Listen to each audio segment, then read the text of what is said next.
좋으신 하나님을 함께 찬양합시다. 할렐루야.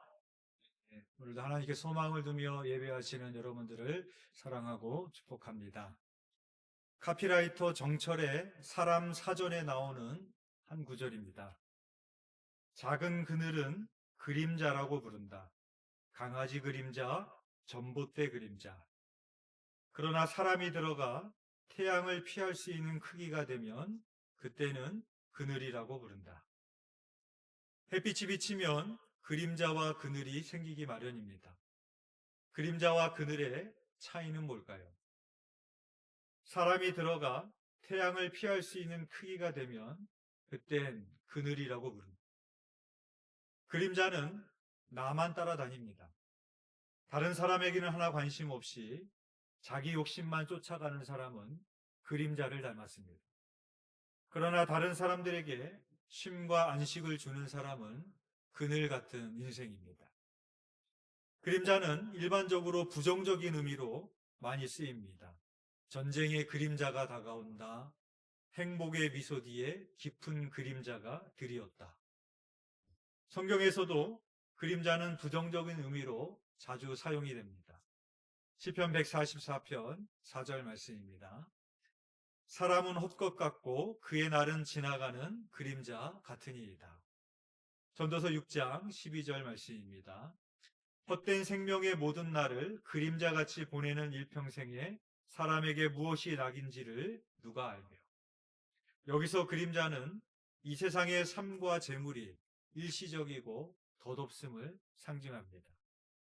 반면에 성경에서 그늘은 긍정적인 의미로 사용이 됩니다. 뜨거운 햇빛 아래에서 그림자를 없앨 수 있는 방법은 뭘까요? 중국 전국시대의 사상가인 장자가 남긴 장자 31편에 보면 이런 얘기가 있습니다. 어떤 사람이 자기 그림자와 발자국이 너무 싫은 나머지 그것들을 없애버리고 싶어 했습니다. 길을 걸을 때마다 그림자가 붙어 따라오고 발자국이 생기는 것이 싫었던 그는 빨리 걸으면 자신의 그림자와 발자국에서 벗어날 수 있으리라 생각하여 더욱 빨리 걸었습니다. 그런데 그가 빨리 걸으면 걸을수록 그림자는 더 빨리 쫓아오고 발자국은 더욱 많아졌습니다. 우리가 햇빛 아래에 있는 이상 그림자에서 벗어날 수 없습니다. 그리고 우리가 땅을 딛고 있는 이상 발자국도 없앨 수가 없습니다. 우리의 그림자와 발자국을 없애려면 어떻게 해야 될까요? 큰 나무 그늘에 들어가서 쉬면 됩니다. 그늘 안에 들어가면 나의 그림자는 사라지고 더 이상 발자국은 생기지 않게 됩니다. 내 안에 있는 수치심과 죄책감은 내가 어디에 가든 무엇을 하든 날 따라다닙니다. 그 수치심과 죄책감이라는 그림자를 없애려면 어떻게 해야 됩니까? 전능자의 그늘 아래로 들어가야 됩니다. 그래서 전능자의 그늘은 우리의 피년처가 되시는 하나님의 은혜로 비유가 됩니다. 시편 36편 7절의 말씀입니다. 하나님이여 주의 인자하심이 어찌 그리 보배로우신지요. 사람들이 주의 날개 그늘 아래에 피하니이다. 시편 57편 1절 말씀입니다. 하나님이여 내게 은혜를 베푸소서, 내게 은혜를 베푸소서. 내 영혼이 죽기로 피하되 주의 날개 그늘 아래에서 이 재앙들이 지나기까지 피하리이다. 시편 63편 7절 말씀입니다. 주는 나의 도움이 되셨습니다. 내가 주의 날개 그늘에서 즐겁게 부르리이다. 시편 91편 1절에서 2절의 말씀입니다. 지존자의 은밀한 곳에 거주하며 전능자의 그늘 아래 사는 자여, 나는 여호와를 향하여 말하기를 그는 나의 피난처요 나의 요새요 내가 의뢰하는 하나님이라 하리리. 예전에 거기가 어딘데라는 프로를 본 적이 있습니다. 탤런트 지진이, 차태현, 배정남 씨가 출연을 했고 개그맨 조세호 씨가 출연을 했습니다. 오만의 아라비아 사막 약 40여 킬로미터를 3일 동안 횡단하는 여정을 담았습니다.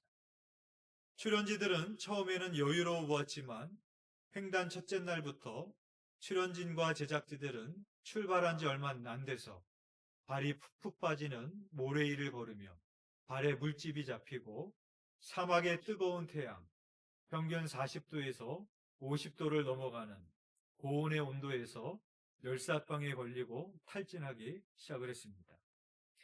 이 프로를 보면서 광야가 어떠한 곳인지를 새삼 다시 한번 묵상할 수 있는 기회였습니다. 광야란 말 그대로 아무것도 없는 곳입니다.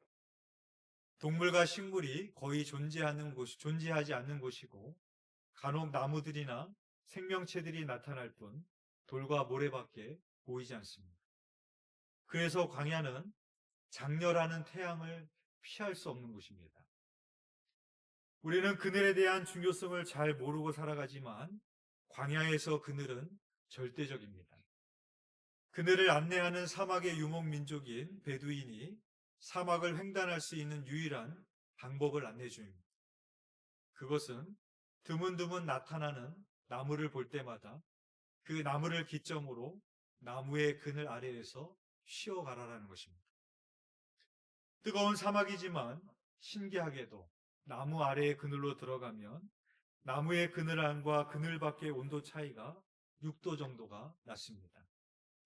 더욱 신기한 것은 출연진들이 사막 횡단을 위해서 가지고 온 그늘막 텐트를 쳤는데 그 안에는 말 그대로 찜통이었습니다.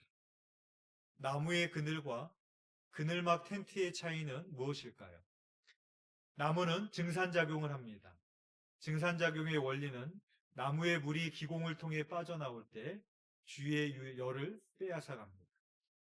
양산으로 태양을 가리는 것보다 나무의 그늘 아래 들어갔을 때 훨씬 시원한 이유는 바로 이와 같은 이유 때문입니다.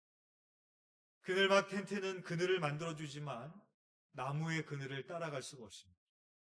사막에서는 나무의 그늘은 절대적인 것입니다. 이 프로그램을 보면서 또 자연스럽게 떠오른 것이 있습니다. 그것은 광야에서 이스라엘 백성들을 구름 기둥으로 인도해 주셨던 하나님의 은혜를 떠올리게 됩니다. 40년 동안 광야를 걸어가야 했던 이스라엘에게 있어서 하나님의 구름 기둥은 세상의 그 어떤 그늘과도 비교할 수 없는 안식처가 되어 주셨던 것입니다. 또한 하나님으로부터 은혜의 빛을 받아도 자신의 그림자만으로 사는 사람이 있고 다른 사람에게 그늘까지 돼주는 사람이 있습니다. 오늘 본문에 나오는 요셉은 다른 사람에게 그늘이 되어주는 인생이었습니다. 사실 요셉은 그늘 같은 인생이 아니라 그림자 같은 인생이 되기 더 쉬웠습니다. 왜냐하면 어린 시절부터 많은 상처를 겪었기 때문입니다. 요셉은 아버지의 편애로 형들로부터 미움을 받았습니다.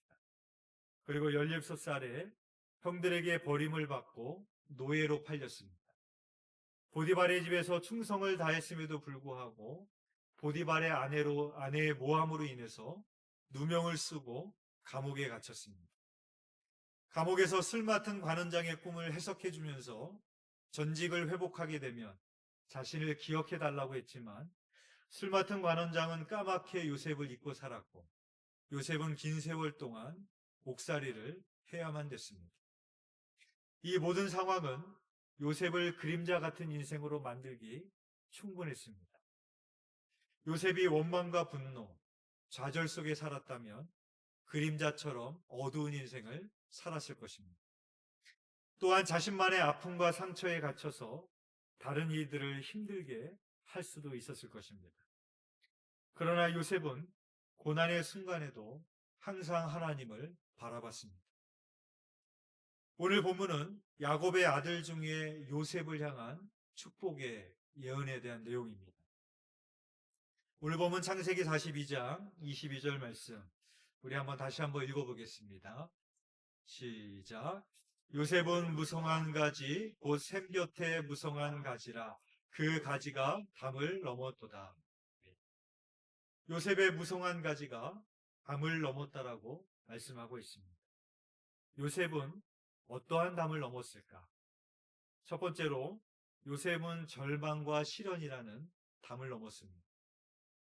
앞서 말씀드린 바와 같이 요셉의 인생은 고난의 인생이었고 인생에 굴곡이 많은 그런 인생이었습니다. 그래서 요셉의 인생을 그래프로 그려보면 요셉이 어린 시절에 아버지 야곱이 요셉을 특별히 사랑해서 요셉에게만 채색 옷을 입혀 주었습니다. 그러나 요셉은 형들에 의해서 노예로 팔려가게 됩니다. 그러니까 요셉의 인생을 그래프로 그려보면 아버지의 사랑을 독차지했던 채색 옷을 입었던 요셉, 그러나 형들에 의해서 노예로 팔려가게 되고요. 그러나 애굽의 보디발의 집에 가서 가정 총무가 되어서 신임을 얻게 됩니다. 그러나 누명을 쓰고 다시 감옥에 들어가게 되고, 그러나 마침내 애굽의 총리로 등극하게 되는 것이 애굽의 인생입니다. 그러니까 애굽의 인생을 그래프로 그려보면 이런 그래프를 살았던 사람이 바로 요셉이라는 것이죠. 이런 상황에서 사람들은 두 종류로 나뉩니다. 어떤 사람은 상황과 환경에 요동치는 사람입니다. 인생이 잘 될 때는 교만이 극치를 달리고 인생의 어려움을 당할 때는 절망의 동굴에 들어가서 나오지 않고 그 그래프의 곡선을 따라서 살아가는 사람입니다. 반면에 하나님의 인도하심을 신뢰하고 살아가는 사람이 있습니다. 인생이 잘 될 때도 또 절망과 시련의 시간을 지날 때에도 어떤 상황에서도 하나님의 함께 하심을 믿고 하나님을 신뢰하며 하나님과 함께 걸어가는 사람입니다. 요셉은 바로 인생의 어떠한 상황 속에서도 하나님과 함께 하심을 믿고 하나님을 신뢰하는 사람이었기에 그 담을 넘는 사람이었습니다. 두 번째로 요셉은 사람이라는 담을 넘었습니다. 이 세상에서 제일 넘기 어려운 담은 히말라야 산맥도 아니고 베를린 장벽도 아니고 남과 북을 가로막고 있는 38선도 아니라 사람이라는 담입니다. 어떤 사람인가 하면 나를 힘들게 한 사람입니다. 나한테 상처를 준 사람, 나를 괴롭힌 사람, 이 사람을 넘는 것이 가장 어렵습니다. 감옥에 들어간 것보다 더 힘든 것은 나를 감옥에 집어넣은 사람입니다. 사업이 망한 것보다 더 힘든 것은 사업을 망하게 한 사람입니다. 형들이 요셉 앞에 서게 되었을 때 형들이 지난 날을 후회하면서 이렇게 토로합니다. 우리 아우가 살려달라고 애걸했을 때 그 마음의 괴로움을 보고도 듣지 아니하였으므로 이 괴로움이 우리에게 임하는도다 라고 말합니다. 이 형들의 고백처럼 형들은 요셉이 살려달라고 애걸하는 것을 봤다라는 것이죠. 그럼에도 불구하고 그것을 듣지 아니하고 그 요셉을 팔아 넘기고 말았습니다. 보통 사람이라면 아마 형들을 용서할 수 없었을 것입니다. 그러나 요셉은 복수하지 않았습니다. 형들을 향한 요셉의 태도가 가장 잘 드러나는 구절이 창세기 45장 8절의 말씀입니다. 창세기 45장 8절 말씀입니다. 그런즉 나를 이리로 보낸 이는 당신들이 아니요 하나님이시라. 하나님이 나를 바로에게 아버지로 삼으시고 그 온 집의 주로 삼으시며 애굽 온 땅의 통치자로 삼으셨나이다. 라고 요셉은 고백하게 됩니다. 요셉이 형들에게 복수하지 않았던 이유는 고통의 시간이었지만 그것 또한 하나님의 계획과 섭리 가운데 있었으며 형들이 나를 애굽에 보낸 것이 아니라 하나님이 나를 애굽으로 보내신 것을 깨달았기 때문이었습니다. 그래서 요셉은 형들을 용서하는 것으로 끝나는 것이 아니라 형들의 가족까지 다 데리고 오라고 합니다. 그리고 데리고 온 사람이 60명이었고 요셉의 식구까지 70명이 됩니다. 애굽의 고센 땅에 70명이 살게 되었고 430년이 지나 애굽을 나오게 될 때 장정만 60만, 총 200만 명이 되게 됩니다. 오늘 말씀처럼 그 축복의 예언처럼 무성한 가지가 되었던 것입니다. 요셉이 무성한 가지가 될 수 있었던 이유는 무엇입니까? 바로 나에게 고통을 주고 상처를 준 형들이라는 담을 넘을 수 있었기 때문이었습니다. 요셉은 또한 어떠한 담을 넘었는가? 세 번째로 요셉은 자기 자신이라는 담을 넘었습니다. 요셉의 이야기는 해피엔딩으로 끝이 납니다. 사람이 고생 끝에 성공을 하게 되면 자수성가를 한 인생을 보면 자기를 자랑하기 마련입니다. 내가 이걸 견딘 사람이야. 내가 이렇게 성공한 사람이야. 자기도 모르게 자기를 자랑하게 됩니다. 그래서 우리가 가장 넘기 어려운 담은 나라는 담입니다. 즉, 나를 자랑하고 싶은 담. 자기 자랑을 넘기 어렵습니다. 자기 교만을 넘기 어렵습니다. 그러나 요셉의 인생을 보면 요셉이 드러나는 것이 아니라 항상 하나님이 드러나는 인생이었습니다. 하나님이 나를 이곳에 보내셨어요. 하나님이 함께 하셨어요. 늘 요셉이 애굽의 총리가 되었을 때도 자기를 드러내는 것이 아니라 하나님을 드러내는 것이 바로 요셉의 인생이었습니다. 나무 하나가 주는 그늘에는 두세 사람 정도 그늘에서 쉴 수 있을 것입니다. 그러면 그보다 더 많은 사람이 쉬기 위해서는 어떻게 하면 될까요? 나무가 숲을 이루면 됩니다. 나무 하나가 만든 그늘과 숲이 만들어내는 그늘과는 비교할 수가 없습니다. 요셉과 같이 그늘을 만들어가는 사람들이 함께 모이면 숲을 이룰 수 있습니다. 그것이 바로 교회입니다. 나무 하나하나가 모여서 숲을 이루듯이 교회는 여러 지체들이 모여서 하나의 그리스도의 몸을 이루는 것입니다. 작은 나무가 큰 나무를 쉬게 하지 않습니다. 또 큰 나무가 작은 나무에게 내릴 비까지 빼앗지 않습니다. 교회 안의 지체들도 서로 은사가 다르고 역할이 다른 것이지 귀하지 않은 지체는 하나도 없는 것입니다. 숲 안에만 들어가 있으면 치유가 일어나고 쉼이 있고 행복합니다. 마찬가지로 교회는 그런 공동체가 되어야 됩니다. 교회 안에 있으면 치유가 있고 쉼이 있고 행복해야 됩니다. 숲이 치유의 힘을 갖고 있는 것은 무엇이겠습니까? 숲이 단순히 햇빛을 막아준다라는 이유 때문이 아닙니다.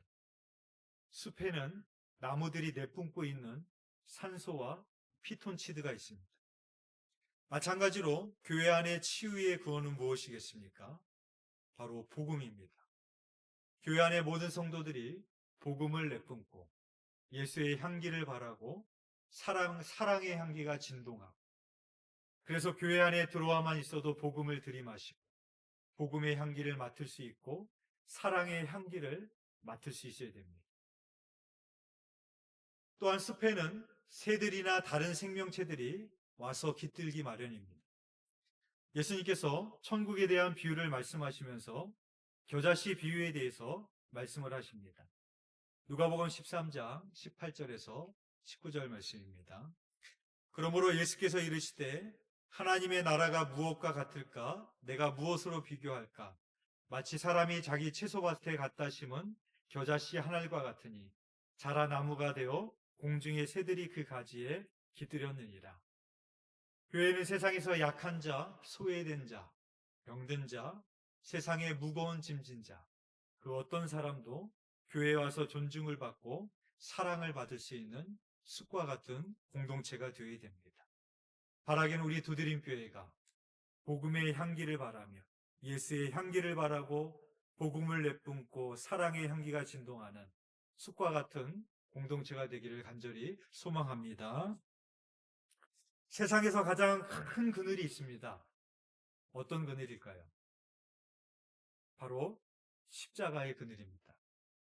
예수님은 모든 인류의 죄를 대신 짊어지시고 십자가를 지시고 죽으셨기 때문에 십자가는 누구든지 예수님을 믿는 자는 영생을 얻을 수 있고, 그래서 이 세상의 모든 인류가 쉴 수 있는 가장 큰 그늘입니다.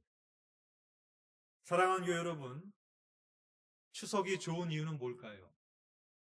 여러 날 쉴 수 있어서, 여행도 갈 수 있어서, 맛있는 거 많이 먹을 수 있어서, 여러 가지 이유가 있겠지만 추석이 좋은 이유는 추석만큼은 사람들의 마음이 여유롭고 넉넉해지기 때문이 아닐까요?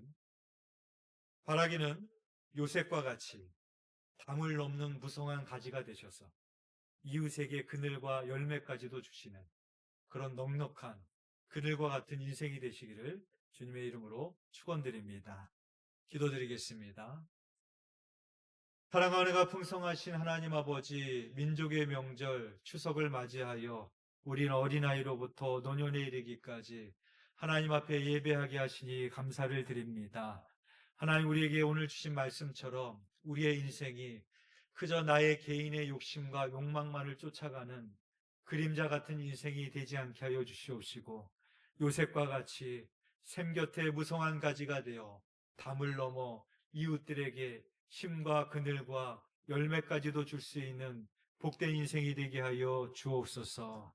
하나님 아버지, 우리 두드림 교회를 축복하여 주셔서 우리 두드림 교회가 습과 같은 공동체가 되기를 원합니다.